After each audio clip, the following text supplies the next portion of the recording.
독일에서 사역을 하셨던 벤자민 슈몰크라는 목사님이 계셨습니다. 이 목사님께서 독일에서의 30년 전쟁 이후에 많은 피폐해진 삶 속에서 힘들어하는 그 교회 성도들을 일일이 신방을 하고 이제 지친 몸을 이끌고 집으로 돌아오는데 먼 발치에서 자기 집 쪽에서 연기가 피어오르는 것을 발견하게 됩니다.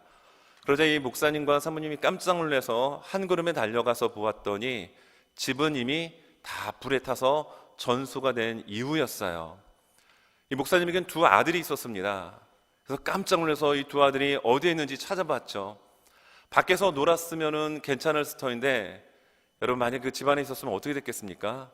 그래서 깜짝 놀라서 막 여기저기를 다 찾아도 아들이 보이질 않는 겁니다. 그래서 다 탄 그 집 구석 더미를 들춰보는데 그 안에서 사랑하는 두 아들이 시커먼 시체로 여러분 발견을 하게 됐어요. 그 시커먼 시체를 바라본 이 사모님은 그 자리에서 쓰러져서 기절을 했고요. 이 목사님은 쓰러진 아내를 부여잡고 눈물만 흘릴 뿐이었습니다. 그러면서 정말 그 상황을 어떻게 할 줄 몰라서 하나님 앞에 기도하는데 문득 겟세마네 동산에서 이 땀이 핏방울로 바뀌기까지 기도하신 예수님의 그 모습이 이렇게 스쳐 지나가더라는 겁니다.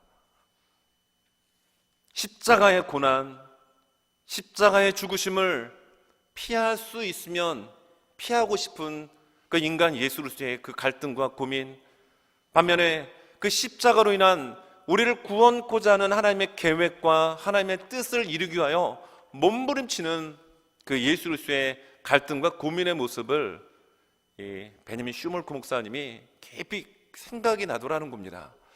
그러면서 그가 고백하기를, 네 주님, 내 뜻대로 하지 마옵시고 주님의 뜻대로 하시옵소서라는 이런 고백을 하게 됩니다.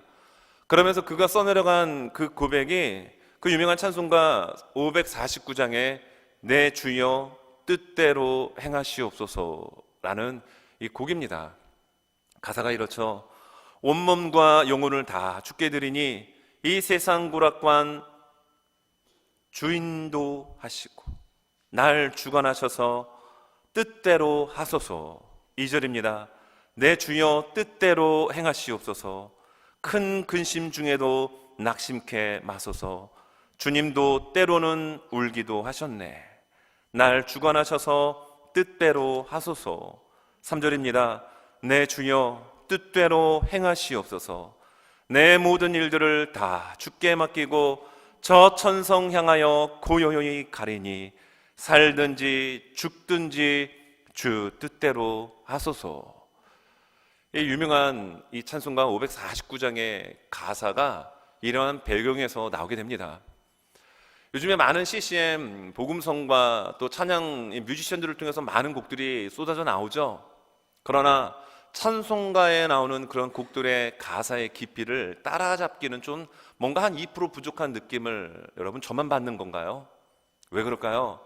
찬송가에 나오는 수많은 작사, 그 곡을 써내려간 분들은 그 이전에 숱한 말할 수 없는 고난의 터널을 통과하신 분들이 대부분입니다. 그래서 그 가사 하나하나가 정말 하나님의 나라를 사모하고 이 땅 가운데서 치열한 그런 어려움과 숱한 슬픔 속에서 여러분 방치된 채 살아가는 것처럼 보이지만 여전히 붙들어 주시는 하나님의 보호하심과 하나님의 자비하심과 하나님의 은혜가 있기에 현실을 바라보지 않고 눈을 들어 하나님을 바라보는 그 믿음의 고백이 여러분 찬송가 가사 가운데 얼마나 많이 있는지 모릅니다. 오늘 설교의 내용을 보게 되면 산소망이라고 하는 단어가 우리의 눈을 여러분 사로잡습니다. 3절에 보면은 후반부에 우리를 거듭나게 하사 산소망이 있게 하시며 라는 표현이 나오죠.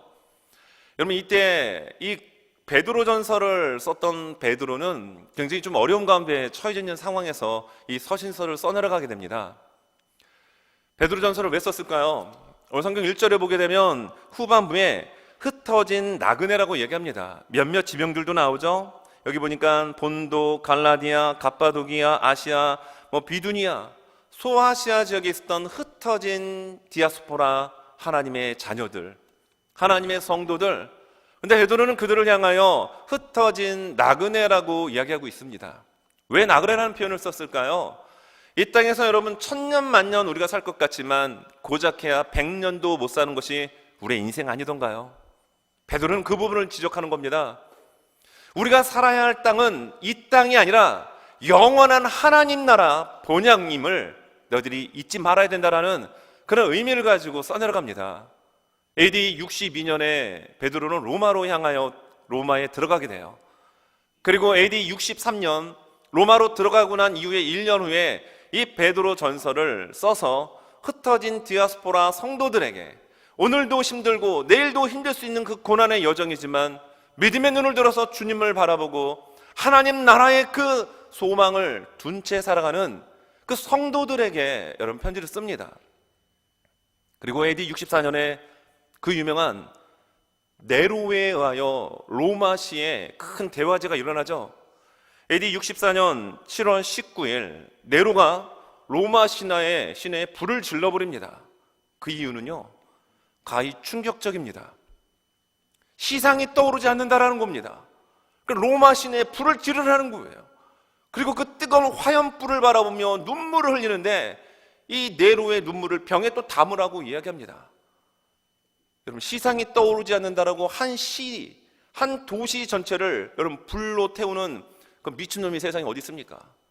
이 네로라는 미친 사람 때문에 여러분 정말 믿음의 생활을 했던 그리스도인들이 그 모든 누명을 뒤집어 쓰고 박해와 핍박과 순교를 당하게 돼요. 그래서 베드로는 직감적으로 이 네로라고 하는 폭군 때문에 수많은 핍박과 고난과 박해가 있을 것을 직감적으로 느꼈던 겁니다. 그리고 정말 AD 67년에 베드로는 전승에 따르면 십자가에 거꾸로 매달려 순교하게 됩니다. 이때 당시에 신앙생활하는 것이 쉽지가 않았습니다. 믿음 생활하는 것이 녹록지 않았습니다. 그러므로 베드로는 편지를 썼던 겁니다. 여러분, 지금은 고난의 시기이고 더 큰 많은 어려움들이 우리에게 닥칠다 할지라도 여러분들에겐 산 소망이 있습니다. 우리의 현실은 절망이고 낙심이 될 수밖에 없지만 우리가 현실을 바라보지 않고 하나님의 나라를 바라보고 예수 그리스도를 바라보면 그 성령 하나님을 통하여 우리의 삶에 소망이 넘치도록 하나님이 인도해 주십니다. 여러분, 믿음을 포기하지 마십시오. 힘을 내십시오. 시련 뒤에 함께 하시는 하나님을 붙드십시오. 이런 뉘앙스로 써내려간 것이 베드로 전서예요. 저는 오늘 3절에 보니까 어떻게 시작을 합니까? 3절 말씀에 우리 주 예수 그리스도의 아버지 하나님을 찬송하리로다. 할렐루야. 고난 가운데 있는 성도들입니다. 신앙생활하기 때문에 너무나도 많은 어려움들을 당하는 그들에게 하나님 아버지를 찬송한다라고 베드로가 이렇게 시작을 합니다. 여러분, 성경을 보게 되면 오늘 6절에도 이렇게 나옵니다. 6절 후반부에 보면 어떤 표현이 나오죠? 이렇게 나옵니다. 오히려 크게 기뻐하는도다. 여전히 시련과 어려움들이 있지만 오히려 크게 기뻐한다라고 이야기합니다. 그리고 성경 말씀 8절을 한번 보세요. 8절에 보면 후반부에 영광스러운 즐거움으로 기뻐하니, 그들의 삶이 지금 펴진 게 아닙니다. 지금 너무 힘들고 어려운데 허리 바짝 졸라매고 열심히 돈도 벌고 노력하다 보니까 뭐 집도 좀 넓은 데로 이사 가고 먹고 살만해지는 소위 삶이 펴가지고 이런 고백을 하는 게 아닙니다. 여전히 그들은 어려움에 지금 놓여 있습니다. 근데 크게 기뻐한다라고 이야기합니다. 오히려 즐거워한다라고 이야기합니다. 그러면서 3절에서는 하나님 아버지를 찬송하리로다라고 이야기합니다. 얼마나 대단한 믿음의 고백인가요? 시련과 절망과 고난이 내 앞길을 막는다 할지라도 주님을 사랑하고 주님을 믿는 나의 그 믿음 변치 아니하고 그 상황 속에서 그것을 뛰어넘는 믿음의 재해서 나는 그래서 하나님을 찬양하고 하나님으로 인하여 즐거워합니다. 이 고백을 하는데 그 이유가 어디에 있다라고 말씀하고 있죠? 오늘 9절을 보니까 이렇게 말합니다. 믿음의 결국 곧 영혼의 구원을 받음이나, 믿음의 결국 우리의 영혼이 구원받았기 때문에 우리는 상황을 뛰어넘어 즐거워하고 기뻐할 수 있습니다라고 베드로는 이렇게 이야기하고 있고, 그의 믿음의 확신과 고백이 정말 고난 가운데 있는 수많은 성도들의 심령 가운데 파고 들어가서 그 고난과 시련과 역경을 뛰어넘게 만들었다라는 겁니다. 코로나로 가는 이 전염병을 우리가 2년 가까이 지금 지내고 있습니다. 여러분들은 이 코로나를 통하여 어떤 교훈을 받고 계십니까? 이 세상에서의 삶이 아무리 힘들고 어렵고 우리의 숨통을 조아온다 할지라도 우리의 영적인 눈은 정말 예수 그리스도를 바라보며 하나님 나라의 본향을 바라보며 여러분 믿음의 경주의 완주자가 되는 우리 모두가 되실 수 있기를 예수님 이름으로 축원합니다. 그래서 베드로는 이야기합니다. 소망을 이야기합니다. 여전히 어려운 상황입니다. 여전히 한숨이 푹푹 나오는 현실입니다. 하지만 베드로는 왜 소망이라는 단어를 끄집어서 그들 가운데 지금 이야기하고 있을까요? 그리고 그 소망 앞에 산이라는 단어를 쓰고 있습니다. 그냥 죽은 소망이 아니에요. 아휴, 너무 힘든데 참 내일이 지금 보이질 않는데 그래도 소망을 가지라고 하니 소망을 한번 가져봐야지. 이런 소망이 아니라는 겁니다. 여기서 산 소망이라는 것은 말 그대로 살아있는 소망이라는 겁니다. 꿈틀꿈틀거리는 소망이라는 거예요. 이게 이해가 맞는지 모르겠지만 여러분 이 가을쯤 되면은 보통 또 소풍을 많이 가죠. 여러분 어렸을 때 만약에 소풍 가는 날 전날 밤에 잠이 잘 오시던가요? 야, 내일은 소풍을 가니까 오늘은 푹 자야지. 그래서 일찍 잠을 잤더니 뭐 잠이 막 쿨쿨 잘 오던가요? 저의 개인적 경험을 볼 때는 잠이 안 옵니다. 왜죠? 분명 내일은 그냥 내일일 뿐이에요. 내일은 내일일 뿐입니다. 근데 그 내일이 어떤 내일입니까? 소풍 가는 날. 김밥, 계란, 거기다 또 뭐가 있죠? 칠성 사이다. 네.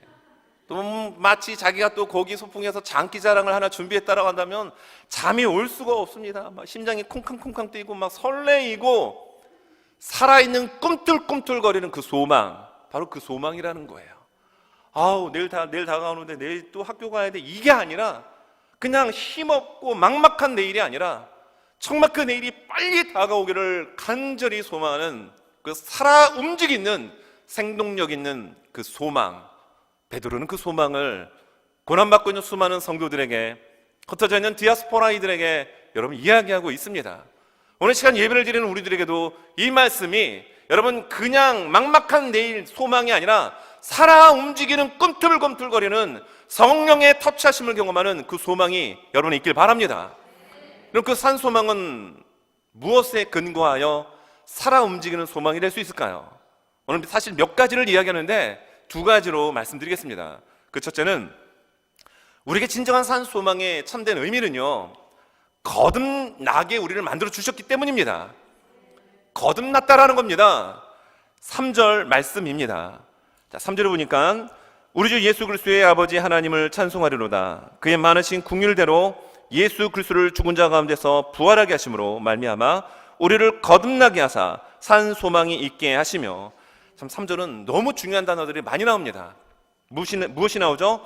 긍휼이 나옵니다. 하나님의 긍휼을 입는 인생은 여러분 복된 인생입니다. 저는 정말 하나님의 긍휼을 간절히 소망해요.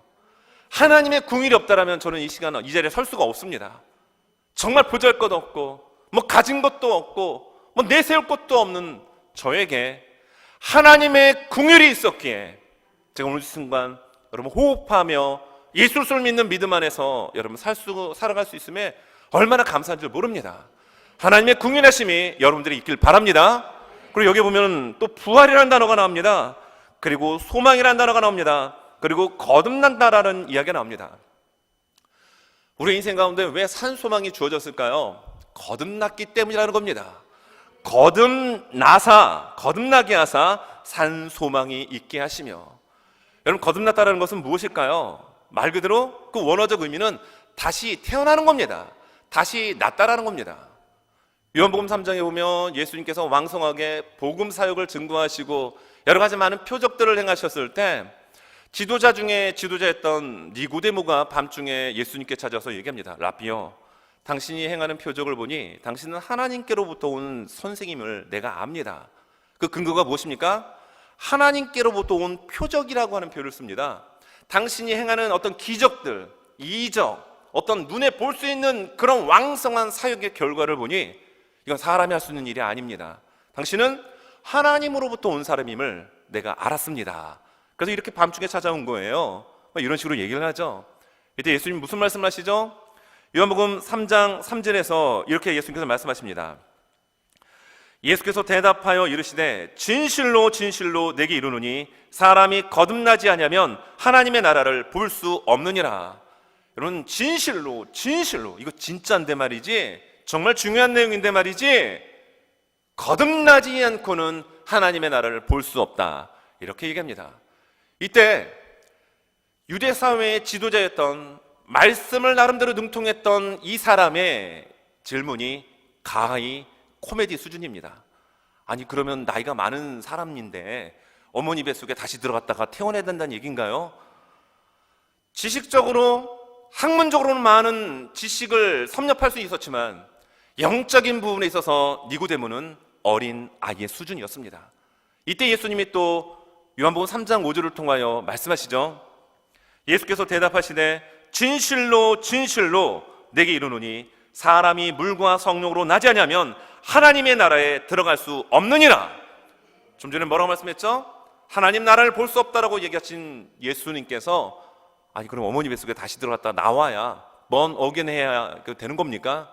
말도 안 되는 질문 앞에 예수님은 성령으로 뭐라고 말씀하십니까? 나지 아니하면 하나님 나라에 볼 수 있는 것이 아니라 들어갈 수 없다라고 결론을 내버리고 마십니다.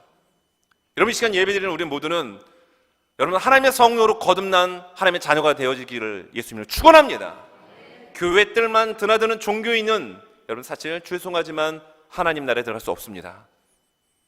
성령으로 거듭난 자, 예수 그리스도의 보혈을 믿고 예수 그리스도를 나의 구세주로 영접하는 그들에게 하나님께서는 하나님의 자녀의 권세를 허락해 주셨습니다.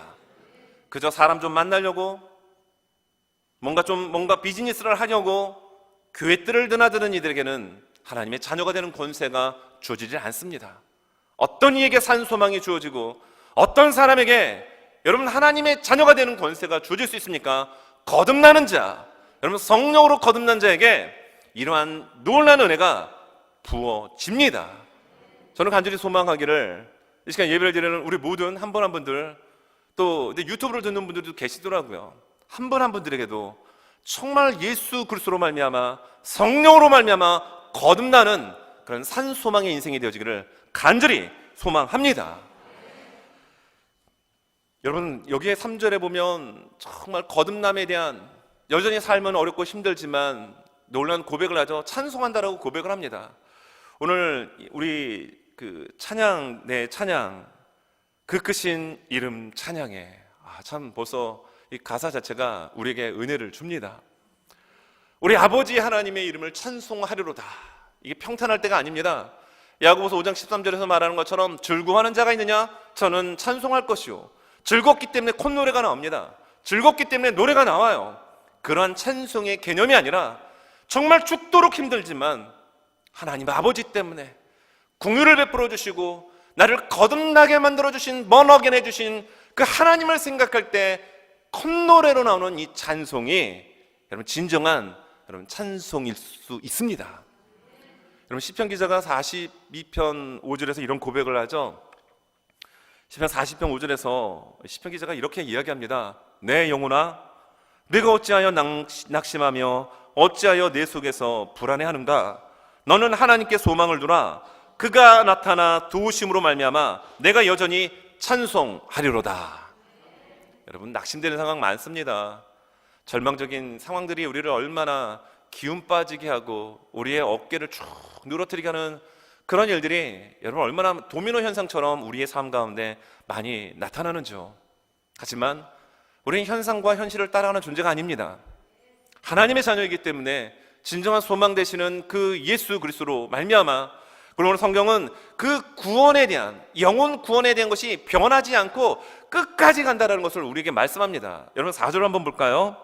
썩지 않고 더럽지 않고 쇠하지 아니하는 유업을 있게 하시나니 곧 너희를 위하여 하늘에 간직하신 것이라. 우리를 거듭나게 하셨습니다. 우리의 영혼의 구원, 이것은요 절대 변하지 않는다라고 말씀하고 있습니다. 여러분 베드로전서 1장 23절에 보면 이렇게 이야기합니다. 너희가 거듭난 것은 썩어질 씨로 된 것이 아니요 썩지 아니할 씨로 된 것이니 살아있고 항상 있는 하나님의 말씀으로 되었느니라. 베드로가 왜 이 얘기를 할까요? 우리가 거듭난 근거 무엇이라고 얘기합니까? 썩지 아니하는 하나님의 말씀으로 되었다라고. 왜 베드로가 이걸 강조할까요? 우리의 구원, 우리의 영혼의 구원, 우리의 거듭남은 절대 변하지 않기 때문입니다. 약간 신학적으로 좀 어려운 말일 수도 있는데, 여러분 우리는 구원 받았습니다. 이미 구원을 받았습니다. 하지만 우리의 구원의 완성은 아직 완성이 된 게 아니에요. 그래서 이미 구원은 받았지만 아직 not yet이라는 단어를 씁니다. 이미 우리는 구원을 받았어요. 그러나 이 구원이 변하지는 않습니다. 우리는 그리스도의 믿음의 분량에 다다라야 합니다. 우리의 말과 우리의 인격과 우리의 성품이 예수님 닮아야 합니다. 이 과정에 있는 거예요. 공사 중입니다. 교회 몇 년 다녔는데 몇십 년 다녔는데 왜 저래? 이렇게 이야기하지 마십시오. 나의 모습이 그런 모습일 수 있어요. 누군가의 연약함이 있으면 그것을 위해서 기도하십시오. 뭐라고 얘기하지 마십시오. 나 또한 그런 인생 가운데 살아가고 있습니다. 상대만 공사 중이 아니라 나는 대형 공사를 하고 있음을 여러분 기억해야 합니다. 구원은 받았지만, 이미 받았지만 여전히 그 구원의 완성 단계에 아직 이르지 않은 과정에 있음을 기억하며 우리는 살아야 합니다.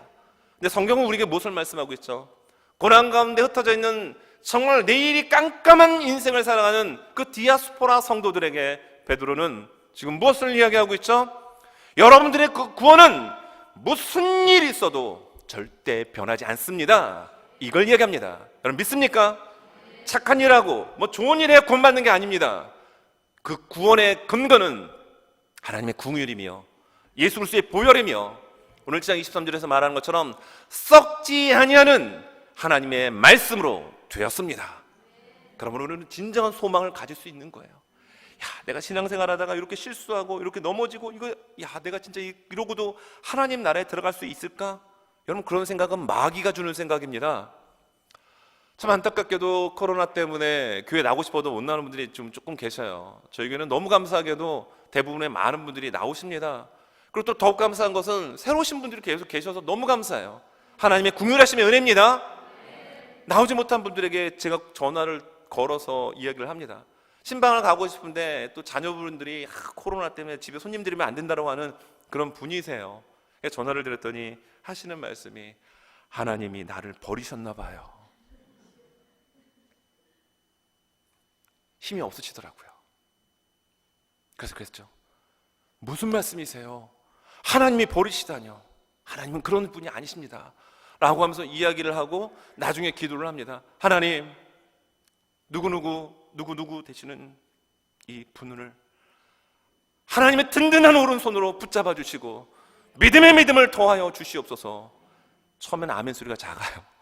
근데 계속 기도가 조금 1, 2분 길어지다 보니까 나중에는 아멘! 아멘!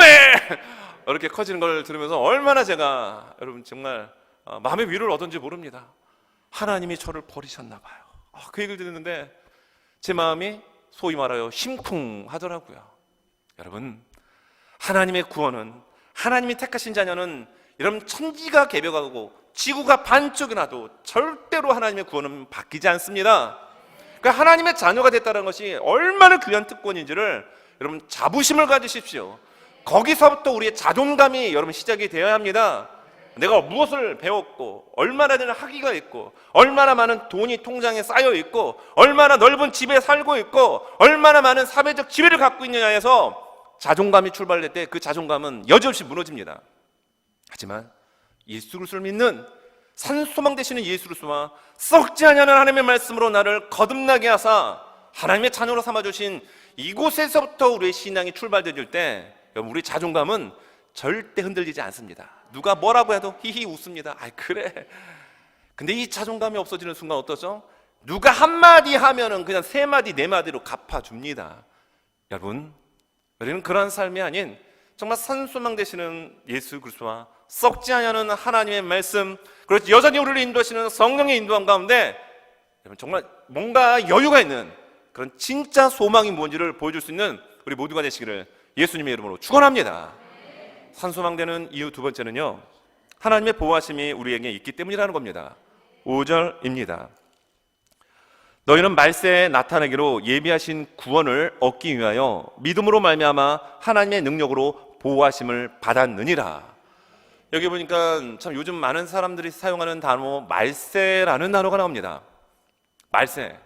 베드로가 말한 말세는 예수님의 재림의 때를 말씀할 수도 있지만, 제가 설교를 시작하면서 어떤 미친놈 이야기를 했죠? 네로라고 하는 미친 이상한 사람 이야기를 시작했습니다. 베드로는 알았던 겁니다.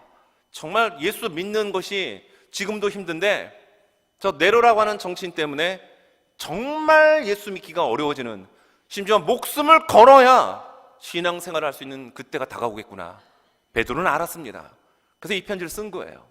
그러면서 무엇을 얘기합니까? 소망을 얘기하는데 그 소망의 두 번째 근거가 하나님의 보호하심이 있다라는 겁니다. 이미 하나님의 보호하심을 받았다라는 겁니다.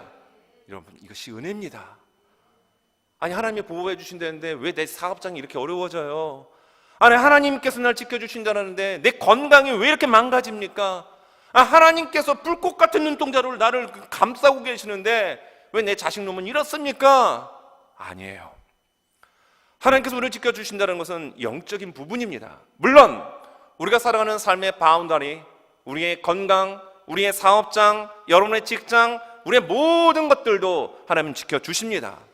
하지만 베드로가 지금 여기서 말하는 것은 우리의 영혼 구원, 우리의 믿음, 이 부분을 하나님께서 반드시 지켜주신다는 것을 말씀하고 있는 거죠. 여러분, 성경을 이렇게 보게 되면 참 이러한 예들이 참 많이 나옵니다. 여러분, 다니엘서를 보게 되면 이 금신상 앞에 절하지 않았다는 이유 때문에 불구덩이 속에 떨어지는 세 명의 친구가 있죠. 사드락, 메삭, 아벳느고였습니다. 그들은 그 왕의 절대 권력 앞에서도 조금도 기죽지 않습니다. 하나님께서 우리를 건져내실 수 있는 전능하신 하나님을 담대하게 그들 앞에서 이야기합니다. 그리고 그리하지 아니하실지라도 우리를 그 풀무덕 용광로 불구덩이 속에서 건져내시지 않는다 하더라도 나는 하나님 배신하지 않고 당신의 그 금신상 앞에 절하지 않겠습니다. 얼마나 멋진 믿음의 여러분 용사들입니까? 이들이 결국 여러분 용광로 불 속에 떨어지고 맙니다. 그 불의 온도를 얼마나 높였던지 평상시보다 7배를 더 높였어요. 이 세 명의 이 세 친구를 끌고 가던 사람이 불에 타 죽을 정도의 화력이었습니다. 불의 온도였습니다. 여러분, 이 세 사람이 떨어지기도 전에 그 사람들은 통구이가 돼야, 불타 없어져야 합니다. 그런데 이들이 죽지는 않습니다. 느부갓네살 왕이 위에서 보니까 분명히 세 사람을 던져버렸는데 네 사람이 있었습니다. 그 한 사람은 누구였을까요? 예수 그리스도였습니다. 뜨거운 불 가운데 있다 할지라도 예수님이 함께 하셔서 그들이 머리털 하나 상하지 않도록 보호하여 주셨습니다. 여러분들이 우리 물 가운데 한가운데 깊은 곳에 허우적거리는 인생을 산다 할지라도 그 가운데서도 우리 예수님은 함께 하십니다. 성령님은 함께 하십니다. 결국 그 속에서, 여러분, 불 속에서 건짐을 받은 이 사람들이 나오게 되죠. 그래서 성경은 우리에게 이렇게 말합니다. 다니엘서 3장 27절, 총독과 지사와 행정관과 왕의 모사들이 모여 이 사람들을 본즉 불이 능히 그들의 몸을 해하지 못하였고 머리털도 그을리지 아니하였고 겉옷빛도 변하지 아니하였고 불탄 냄새도 없었더라. 여러분, 이거 대단하지 않습니까?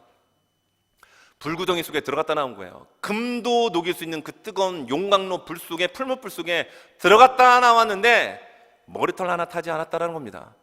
이거 진짜 하나님 역사하신 겁니다. 여러분, 정말 이게 이해가 되지 않는다면 여러분 집에 가셔서 가스레인지에 불 켜고 손으로 한번 훑고 지나가 보십시오. 솜털 순식간에 다 타버립니다. 제가 예전에 국수를 끓여 먹으려고 물을 올려놓고 가스를 탁탁 하는데 안 켜는 거예요. 그러니까 세 차례 네 차례 안 되다가 탁 켰는데 불이 확 올라왔는데, 제가 이쪽에 좀 털들이 좀 있거든요. 다 타버렸습니다. 순식간인데 다 타버리는 거예요. 아니, 그 불 속에 들어갔는데 머리털도 그을리지 않았다라는 겁니다.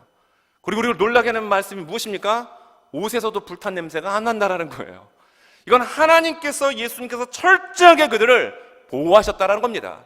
그들은 믿음의 하나님의 보호막 안에 거하였기 때문에 불의 온도가 뚫고 올 수 없었습니다. 세상의 그 어떤 악의 세력이 그들을 범할 수 없었다, 이걸 말하고 있는 거예요. 아니, 예를 들어서 식당에 가서 고기를 막 구워 먹잖아요. 막 삼겹살, 막 갈비 막 구워 먹고 어딘가에 가게 되면은 이상하게 기가 막히게 알아맞힙니다. 고기 먹고 갔지. 어떻게 할까요? 냄새를 맡기 때문에 하는 겁니다. 설령 고기를 안 먹고 옆에 있는 테이블에서 막 고기를 구워 먹고 나는 거기 가서 그냥 칼국수 하나 아니면 냉면 하나 먹고 왔는데도 오해를 받습니다. 왜입니까? 갈비집 안에 있는 온통 그 냄새가 내 옷에 배었기 때문이에요. 나 이게 구덩텅이 들어갔다 나왔는데 어떻게 불탄 냄새가 옷에서 나지 않을까요? 이건 하나님께서 우리에게 주시는 말씀입니다. 너희들 염려하지 마라. 너희들 걱정하지 마. 불구덩이가 아니라 그 어느 곳에 너희들이 있다 할지라도 하나님께서 너희를 보호하여 주신다. 이 말씀하고 있는 거예요. 지켜주신다라는 이 하나님의 약속의 말씀이 여러분들과 함께합니다. 여러분, 우리 교회와 함께합니다. 그러므로 우리는 내일에 대한 소망을 내일 다가오네, 큰일 났네, 이 공과금은 이렇게 많은지 뭐 내야 되고 뭐 해야 되고 하는데 가진 건 없어요. 그래도 걱정하지 말라라는 거예요. 왜입니까? 하나님 지켜주시겠다라는 거예요. 하나님의 자녀이기 때문에 지켜주시겠다, 이렇게 말씀하고 있습니다.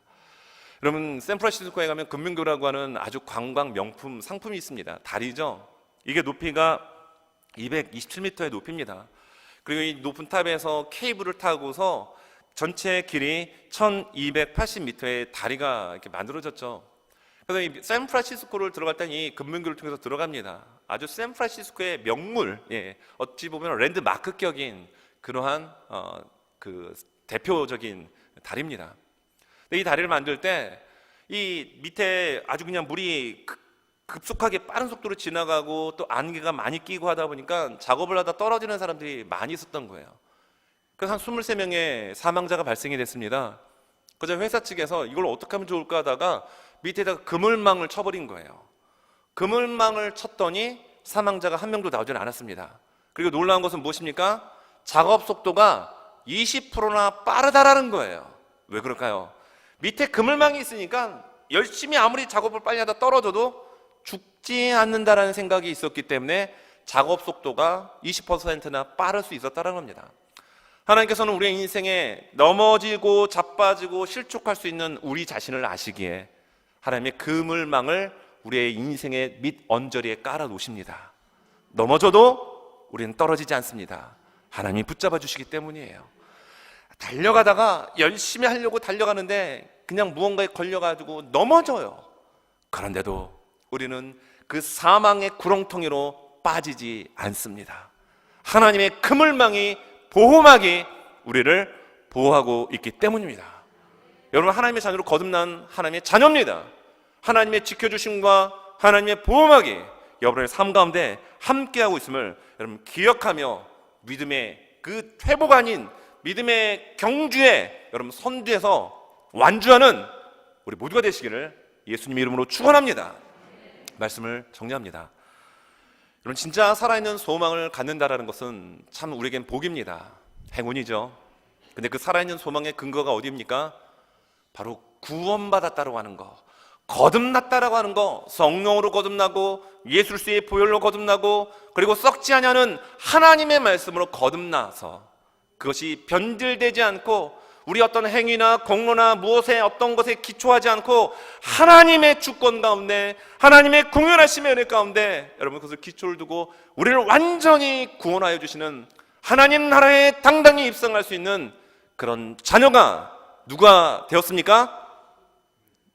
여러분들 시선들 그렇죠. 이렇게 나왔는데 가슴팍을 팍 후려쳐야 합니다.